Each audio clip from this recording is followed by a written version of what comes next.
રાજકોટની લોકસભા બેઠક પરથી પરસોત્તમભાઈ રૂપાલાનું ઉમેદવાર તરીકે નામ જાહેર કરવામાં આવ્યું છે। કેન્દ્રીય મંત્રી પરસોત્તમ રૂપાલા આજરોજ અબતક મીડિયા હાઉસની શુભેચ્છા મુલાકાતે આવ્યા હતા, જેમાં પરસોત્તમભાઈએ જણાવ્યું હતું કે રાજકોટનું નેતૃત્વ એ જનસંઘથી લઈને રાજકોટને મજબૂત કર્યું છે।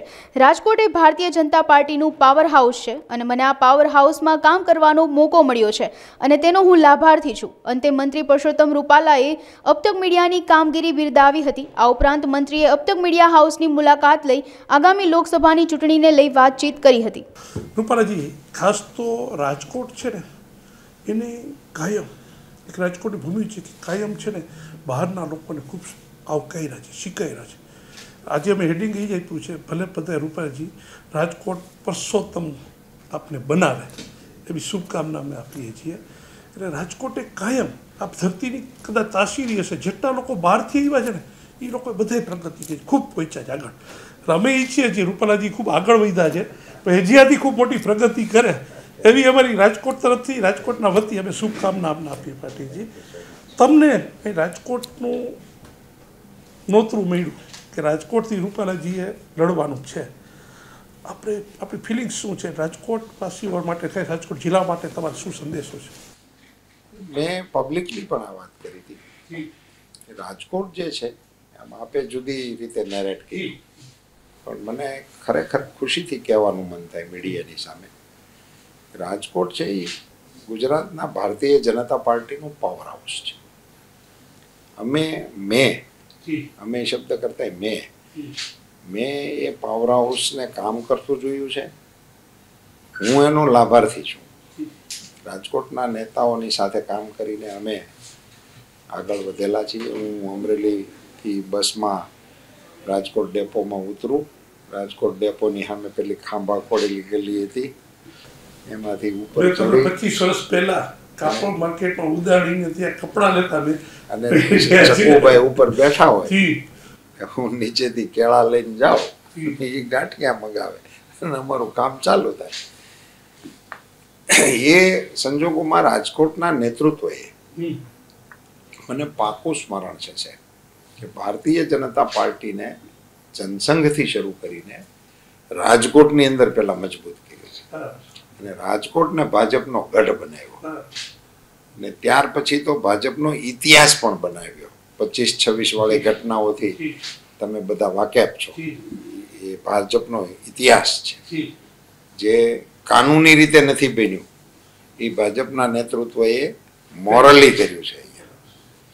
એ ભાજપ પછી અહીંથી વિસ્તરીને ગ્રામ્ય પંથકમાં ગયું, સૌરાષ્ટ્રમાં ગયું અને આખરે ગુજરાતમાં પણ ગયું। તો 2-3 જે ગ્રોથ સેન્ટરો ગુજરાત લેવલે હતા એમાંનું પ્રમુખ ગ્રોથ સેન્ટર પાર્ટીનું આ હતું। રાજકીય રીતે જ્યારે ભારતનો ઇતિહાસ લખાશે છે એમાં જુદા જુદા પોલિટિકલ એરાઓ અંગે કોઈ લખવું પડશે। એમાં એક એરા આવશે મોદી એરા, લખનારા હોય લખવો જ પડશે। અત્યારે વિશ્વમાં, દેશમાં નહીં, વિશ્વમાં 24 વર્ષથી સ્ટેટ હેડ હોય અને અનબીટન હોય એવા કોઈ નેતાની કારકિર્દી અગાઉની કોઈ છે જ નહીં। હું રૂપાલાજી ખાસ એક પૂછવા માંગીશ કે આઝાદી પછી પહેલી વખત એવું કદાચ થતું હશે ઇતિહાસમાં, ભારતના ઇતિહાસમાં, રાજકારણમાં, કે ઉમેદવારો પહેલેથી નક્કી થઈ જવા અને ચૂંટણી પછીની પ્રક્રિયાઓ કદાચ અમેરિકા પણ નથી કરી શક્યું કે 100 દિવસનો માસ્ટર પ્લાન અને આ ઘટનાને, કારણ કે તમે સાથે રહેલા છો, નજીકથી જોવો છો। એક એવી વાત છેડી દીધી છે, હું તો એમ કહું છું કે એ વાતથી આજે તમે સમિંગમ કરો, આપનો આભાર માનીશ। આગામી 100 દિવસની સરકાર અંગેની સૂચનાઓ અધિકારીઓને આપવી, આવો આત્મવિશ્વાસ વાળો રાજનેતા અત્યાર સુધીમાં નથી થયા। એને બીજી રીતે મારે તો જોવું છે અને આપના સાથે શેર કરવું છે, રાજ્યના અને રાષ્ટ્રના દર્શકો માટે, વાચકો માટે। સાહેબ, છેલ્લા વર્ષનું હોય ને ચૂંટણીનું છેલ્લું વર્ષ, એટલે એમાંય 6-1 મહિના બચે ને, પછી તો વિધાનસભા અને સચિવાલય ને બધું ખાલી હોય। ત્યાં પછી કોઈ નેતા ન હોય, એ હંદે ગામડામાં હોય, રોડ ઉપર હોય, એ બધા પોલિટિકલ ગતિવિધિમાં વ્યસ્ત હોય, કેમ નીકળશું, કેમ જીતશું, ટિકિટનું શું થશે, નીચે કાર્યકર્તાઓમાં અબોલા છે એના સબોલા કરો, એ સિવાયની કોઈ ગતિવિધિ હોય જ નહીં. જે બે પ્રમુખ લોકો હોય એ અહીંયા બેઠા હોય ને એ બધું કરતા હોય. બાકી શૂન્યાવકાશ અથવા તો વેકેશન એવું છેલ્લા 6 મહિના. સાહેબ હું એમાં અમે એક પ્રશ્ન હું આપને કહીશ કે અમે છેલ્લા 3 વર્ષ ત્યાં સતત લખતા આવી છીએ કે મોદી 400+ કરશે કરશે કરશે. અમે છેલ્લા 3 વર્ષથી લખીએ, 2 મુદ્દા ઉપર અમે લખતા જઈએ છીએ, કોન્સ્ટન્ટ લખીએ છીએ. મોદી મંત્ર 1 ઇકોનોમી, મોદી મંત્ર 2 ટેરરિઝમ. આ 2 મુદ્દા પર મોદી જે કરી રહ્યા છે, જે છેલ્લા 3 વર્ષ ત્યાં લખી શા માટે 400 થશે. 3 વર્ષ પહેલાં અમે લખ્યું હતું આવું. 2013માં અમે લખ્યું હતું રૂપાલાજી, જેથી મોદી સાહેબનું દૂર દૂર સુધી પીએમનું નામ નહોતું મૂકાણું. ગોવામાં કાર્યકારી હતી. અમે 11 સપ્ટેમ્બર 2013 અમે ટાઇટલ આપ્યું હતું પહેલાં પર દુઃખ ભરબન બિતર ભૈયા અબ જનસંઘ આવ્યો રે. સાચો જનસંઘ હવે આવી રહ્યો છે. જે આઝાદી વખતથી એક 2 વિચારધારા જુદી પડી હતી અને જે એક સમયનો ઘસારો આવ્યો હતો, જે સમયનો ફેરફાર આવ્યો, એટલે અત્યારે જે જઈ રહ્યું છે એમ કહેવાય કે ઘણા એમ કે આ રામ મંદિર બન્યું, આ બન્યું, પણ કદાચ 1000 વર્ષની હિસ્ટ્રીમાં, સાંસ્કૃતિક હિસ્ટ્રીમાં નથી બન્યું બરાબર. એ અત્યારે થઈ રહ્યું છે, જે કદાચ તમે જેમ કીધું કે ઇતિહાસમાં મોદી એરા એક લખાશે, લખવો જ પડશે. અને એટલે મારે આપને કહેવું છે કે સાહેબ, મોદી સાહેબે જે છેલ્લી મિટિંગ લીધી 10 કલાકની, અને એની અંદર એમણે અધિકારીઓને 100 દિવસનું કામ એમ જ નથી કહી દીધું, 100 દિવસનું નિશ્ચિત કામ કર્યું છે કે ભાઈ તમારે ઉર્જાના ક્ષેત્રમાં શું કરવાનું છે, તમારે પાણીના ક્ષેત્રમાં શું કરવાનું છે, તમારે સામાજિક કામોની અંદર શું કરવાનું છે, સોશિયલ એન્જિનિયરિંગમાં શું કરવાનું છે, હેલ્થ માટેના તમારા શું છે, એજ્યુકેશન માટેના, એ ઝીણામાં ઝીણું કામ કરી. અને સરકાર જ્યારે આ આચારસંહિતા લાગે ને 2 મહિના નેતાઓ એ રાજકીય ગતિવિધિમાં હોય ત્યારે તંત્ર એ કામમાં હોય, એવું પહેલી વખતની આ ઘટના છે. એને કારણે અને મોદી સાહેબે જે આપે કહ્યું ને કે એમના 1-2 બાબતો મારા મતે એવું છે કે જે લોકોના ધ્યાનમાં જવી જોઈએ.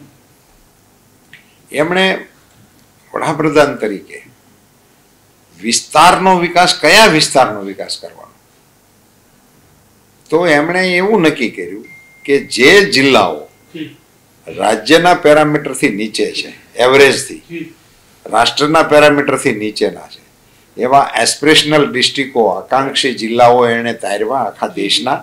એમાં એમણે એ ન જોયું કે આ કયા વિસ્તારના છે, કઈ પાર્ટીના રૂલિંગવાળા સ્ટેટના છે, એવું નહીં વિચાર્યું. જિલ્લો પાછળ છે, એવા જિલ્લાઓને પાછળ છે એને આપો અને એને સાથે કરો. આ સાહેબ મને એમ લાગે છે કે દેશની અંદર આ રીતે વિચારવા વાળા મોદી સાહેબ પહેલા નેતા છે. અને હવે એ વિચારસરણીને તાલુકાના એસ્પિરેશનલ સુધી લઈ જવા માટેનું આયોજન અત્યારે આમાં સોંપવાનું છે. રૂપાલાજી, કારણ કે તમારી પાસે સમય ઓછો છે, અમે ઈચ્છી જેટલા મુદ્દા 2-4 ફટાફટ મળી જાય.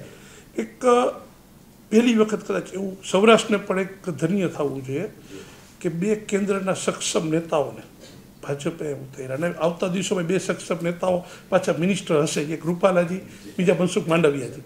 આ પણ એક સૌરાષ્ટ્ર માટે એક અમને એક મોટી તક મળી છે. આને તમે કેવી રીતે આજે? નહીં, ભારતીય જનતા પાર્ટી અને મોદીજીનું નેતૃત્વ, એમણે સમગ્રતયા વિચાર કરીને તમે જુઓ તો આ પ્રયોગ આપણે ત્યાં છે એવું નથી, આવો પ્રયોગ આખા દેશમાં થયો છે. દાખલા તરીકે મધ્યપ્રદેશમાં શિવરાજસિંહજી લડી રહ્યા છે, એટલે એક પ્રકારે સિનિયર કહો,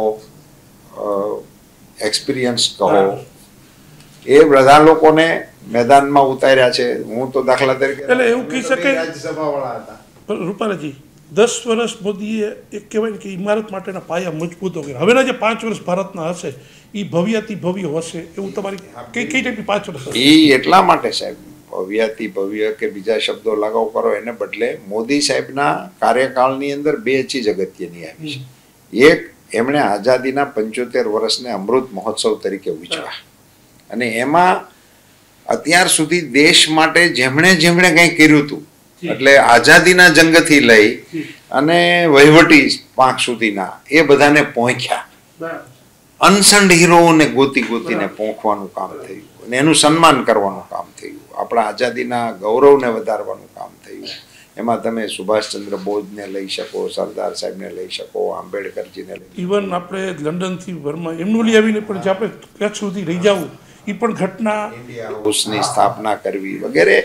એટલે એ અમૃત મહોત્સવની એમણે ઉજવણી કરી અને મોદી સાહેબે એવું જાહેર કર્યું છે કે 47ની અંદર આપણા દેશને વિકસિત ભારત બનાવવો છે અને વિકસિત ભારતનું લક્ષ્ય લઈ અને આ ચૂંટણીમાં મોદી સાહેબ ઉતર્યા છે. ત્યારે એમનું એમ કહેવું છે કે હવે ભારત અમૃતકાળની અંદર પ્રવેશ્યું છે. આ એનો હવે અમૃતકાળ શરૂ થાય છે. આ 25 વર્ષ છે એ આપણે મથી અને દેશને વિકસિત ભારત બનાવવાનો છે. તો સાહેબ આ ચૂંટણી પછી અમૃતકાળની આ પહેલી સરકાર બનશે. અમે સાહેબ 2 જાન્યુઆરી લખ્યું હતું અમૃતકાળ કે મોહનલાલ કે મોહલેશભાઈની રાજકોટને પુરુષોત્તમ રૂપાલા પર કળશ તોડશે. અમે 2 જાન્યુઆરી આ ટાઇટલ બનાવ્યું હતું સાહેબ. ત્યારે બધા મીડિયા એમ કહેતા હતા કે ભાઈ અહીંયા રાજકોટમાં કોણ આવશે? તમે કીધું કે રૂપાલાજી રાજકોટમાં રૂપાલાજી પર કળશ તોડાશે. રૂપાલાજી 26 સીટો ગુજરાતની. કોંગ્રેસની સ્થિતિ એક સમય હતો કે તમારે કોંગ્રેસ માટે બોલવું પડતું હતું. કદાચ આજે બોલવાની કોઈ શબ્દ બોલવાની જરૂર નથી. અને આજે પણ મેસેજ એવો આવ્યો કે કોંગ્રેસે ખાનગીમાં 26 ઉમેદવારો નક્કી કર્યા, સમય અમે બહાર કાઢશે.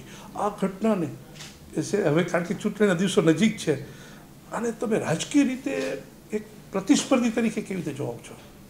ના, હું તો એમને હવે કોંગ્રેસ પાર્ટીને હું તો એવું માનું છું સાહેબ કે હવે એ પોતાના અસ્તિત્વ માટે લડે છે. હવે એ ચૂંટણીનો પડકાર નથી અમારા માટે નહીં, અન્ય કોઈ દળ જે લડતા છે બીજા પ્રાંતોમાં એને માટે પણ એ પડકારરૂપ એને હું નથી ગણતો. એ હવે પોતાના અસ્તિત્વ માટેની એમની લડાઈ છે અને એમણે ખાનગીમાં ઉમેદવારો નક્કી કરી નાખ્યા છે.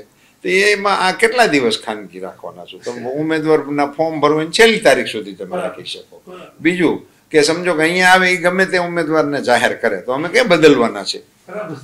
હવે તો જ્યાં ઘોષણાઓ થઈ ગઈ છે અમે 15 ડિક્લેર કરી દીધા છે. અમારી 11ની પ્રોસેસ ચાલુ છે. એમાં મોટા ભાગના વર્જ ઉપર આવી ગયા છે ને એ અમારી પ્રોસેસના ભાગરૂપે છે. તો એ ચાલે છે. અને હું તો એવું માનું છું કે આને કંઈ ખાનગી શબ્દ લગાડવો જ નહીં જોઈએ. આ કોઈ ખાનગી વિષય નથી. આમાં તો તમારે એ ફેસને તો તમારે પબ્લિકમાં મૂકવાનો અને પબ્લિકના ઓપિનિયનથી અને પબ્લિક ઓપિનિયન લેવાનો. કોંગ્રેસનો ડર છે કે પહેલા અમે ડિક્લેર કરશું તો ક્યાંક ભાજપ તોડફોડ કરશે એવો ડર છે. એટલે હું એમ માનું છું કે એ એવું કે ને ભાજપ તોડફોડ કરશે એનો ડર એને જે સતાવે છે ને એની કરતાં એમણે વાસ્તવિકતાથી એ સ્વીકારવું જોઈએ કે હવે અમારા હાથમાં નથી. ને સાહેબ ડર અને તોડફોડ ને ભય કે લાલચ એ કોઈ 1-2 કિસ્સામાં હોય તો આપણે માની શકીએ ભાઈ પોલિટિક્સમાં આવું કદાચ કશું થતું હશે. પણ હવે અર્જુનભાઈ મોઢવાડિયા જેવો જણ જ્યારે કોંગ્રેસ છોડતો હોય તો એને કોંગ્રેસે એનું આત્મમંથન કરવું જોઈએ. એક સ્ટેટમેન્ટ એવું શક્તિસિંહ બધા બેઠા હતા ને એવું વાત આવી હતી કે હવે પ્રજાને આ એક ચહેરા જોવા ગમતા નથી જે કોંગ્રેસના સિનિયર નેતા હોય. આવું શક્તિસિંહનું સ્ટેટમેન્ટ હતું. તો આ કોંગ્રેસ માટે કેટલી ખરાબ, બહુ ખતરનાક કહેવાય. કેવી ખરાબ ઘટના કહેવાય? બહુ જ ખતરનાક કહેવાય. હું તો એમાં 2 મતનો છું છે. એક તો ક્યારેય તમે પોતાના નેતાઓ માટેનું વર્જન સ્થિતિ પ્રમાણે ન બદલી શકો. એ જે હોય તમારે એનું જે કાલે જે હતા એને આજે સ્વીકારીને એ ઘટનાને તમે વખોડી શકો કે ભાઈ એમણે પક્ષ પલટો કર્યો છે એ બરાબર નથી, પણ એ ખરાબ હતો તો તમારો નેતા હતો કાલ સુધી. એવું નહીં કહેવું જોઈએ.